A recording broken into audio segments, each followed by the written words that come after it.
एक बार के लिए आप सोचिए कि आपसे एक दिन अचानक से बताया जाए कि आपको अपना देश छोड़कर जाना होगा और ना सिर्फ आपको, जिस देश में आप रहते हैं उस देश के सभी लोगों को छोड़कर किसी दूसरे देश में बसना होगा। ये कितनी बड़ी बात है। उस देश से जुड़ी हुई यादें हैं, उस देश से जुड़ी हुई संस्कृति है, उस देश से जुड़ी हुई आपकी अपनी विरासत है और वो छोड़ के अचानक से जाना पड़े और ये पता हो कि वापस नहीं आना है, तो ये बहुत ही बड़ी बात है और ये चिंता की बात है और ये अफसोस की बात भी है। और कुछ ऐसा ही एक देश के साथ होने वाला है जिसको लेकर उसने कदम उठाना शुरू कर दिए हैं। नाम है तुवालू। तुवालू देश के लिए एक अनुमान लगाया जा रहा है कि 2050 तक वह लगभग पानी में इतना डूब जाएगा कि वहां पे रहना संभव नहीं होगा।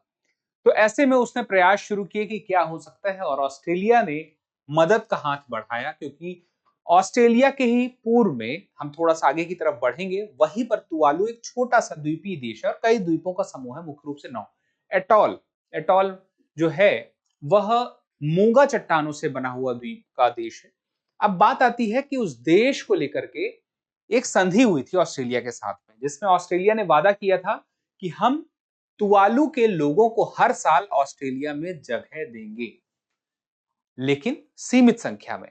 और वो पहला जत्था जो है, या हम कह सकते हैं पहली बार की शुरुआत जो हुई है 2025 से हुई और हाल ही में 280 लोग तुवालू से ऑस्ट्रेलिया में बस गए हैं। तो ऑस्ट्रेलिया में वो बसे हैं, इसका क्या मतलब है? क्या वो नागरिक हो गए हैं? क्या उन्हें कोई सुविधा मिलेगी या शरणार्थी के रूप में रहेंगे? क्या होगा, सारी बातों को जानेंगे इस वीडियो में। नमस्कार साथियों, स्वागत है आपका करंट न्यूज में। मैं हूं केवल आपके सामने। और डूब रहा है तुवालू, जैसा कि नाम से ही आपको पता चल रहा है कि चिंता की बात है और डूबना लगभग अब तय है। अब ऐसे में ऑस्ट्रेलिया के साथ पाले पीली संधि कर ली है उसने, जिससे उसको मदद होगी। तो पहले ये देखिए कि है कहां पे तुवालू। देखिए, तुवालू को मैंने कहा दक्षिण प्रशांत महासागर में, और ये ऑस्ट्रेलिया है। ऑस्ट्रेलिया के पूर्व में यहाँ पे है कुछ द्वीपों का समूह है। एटॉल मूंगे की चट्टानों से है और यहाँ पे हम बात करें फुनाफुटी जो है उसकी एक राजधानी है। और फुनाफुटी भी हम बात करें एक ऐसी जगह है, 60% से ज्यादा आबादी जो है वो इसी जगह पे रहती है, तुवालू के फुनाफुटी में। ये भी 60% से ज्यादा डूब जाएगा 2050 तक, यानी कि रहने की संभावना, क्योंकि यहाँ पे जो लोग रहते भी हैं ये इतना सकरा है, जैसे कि कुछ एक छोटा सा सकरा जो रनवे है एयरपोर्ट का, यहाँ पे वहां बच्चे फुटबॉल खेलते हैं। रहने के लिए एक लंबी पट्टी की तरह मैदान है जहां पे लोग रहते हैं। और आबादी वहां पे सिर्फ कितनी है इस तुवालू की? 11,000। और इस 11,000 आबादी को लेकर के जो चिंता है, उसको लेकर के मदद का हाथ बढ़ाया है इस ऑस्ट्रेलिया ने। तो अब यहाँ पे दो तीन बातें हैं। तुवालू डूब क्यों रहा है, सवाल ये आता है। फिर ये संधि क्या है, वो क्या कर रही है। देखिए, तुवालू को डूबने की एक बड़ी वजह है पर्यावरण। सवाल यहीं से शुरू करते हैं, तुवालू क्यों डूब रहा है? तो तुवालू डूब रहा है, एक तो पर्यावरण की बात है। और पर्यावरण का मतलब क्या है? क्लाइमेट चेंज हम कह सकते हैं। कुल मिला के जो क्लाइमेट चेंज हो रहा है, वैश्विक तापमान में वृद्धि हो रही है। वैश्विक तापमान में वृद्धि क्या होगी? तो समुद्र का जल स्तर ऊपर जाएगा, और समुद्र का जल स्तर ऊपर जाएगा तो क्या दिक्कत है? देखिए, हम कहते हैं ना कि जो देश किसी महाद्वीप के किनारे के जो शहर हैं महासागरों से लगे, वो भी खतरा वहां भी है कि जल स्तर ऊपर उठेगा तो वहां पानी अंदर तक जाएगा। मुंबई को लेकर जैसे चिंता है, कई देशों को लेकर है। तो तुवालू के साथ भी यही है, क्योंकि तुवालू की जो हाइट है, यानी कि वो समुद्र जल से जो स्तर से ऊंचाई सिर्फ 2 मीटर, और 2 मीटर कोई बहुत बड़ी ऊंचाई नहीं, बहुत ज्यादा ऊंचाई नहीं है। इसी वजह से ऊंचाई कम है, तो आने वाले सालों में यहाँ जो है खेती, क्योंकि जो ज्वार होगा, जो पानी उठेगा समुद्र से, उससे खेती को नुकसान होगा, वहां के पानी को नुकसान होगा। यानी कि वो डूबेगा, बाद में वहां पे रहना पहले से ही मुश्किल हो जाएगा, लोग वहां रह ही नहीं पाएंगे। तो इसीलिए एक संधि होती है, और पाले पीली संधि याद रखिएगा, ऑस्ट्रेलिया के साथ हुई। और ये कब हुई? 2023 में। ठीक है। तो इसमें यही कहा गया कि हर साल 11,000 लोग हैं वहां पे, और 280 लोगों को हर साल वहां पे बसाया जाएगा ऑस्ट्रेलिया में। अब 280 क्यों? क्योंकि उसके पीछे की ब्रेन ड्रेन की भी चिंता है, क्योंकि 280 में हर बार शुरू में ही सारे मुख्य ब्रेन को ले जाया जाए, तो वहां बाकी बचे लोगों की चिंता कौन करेगा? क्योंकि अब ये समय धीरे धीरे ट्रांजिशन का टाइम है, एक एक करके लोग वहां से यहाँ पहुंचेंगे।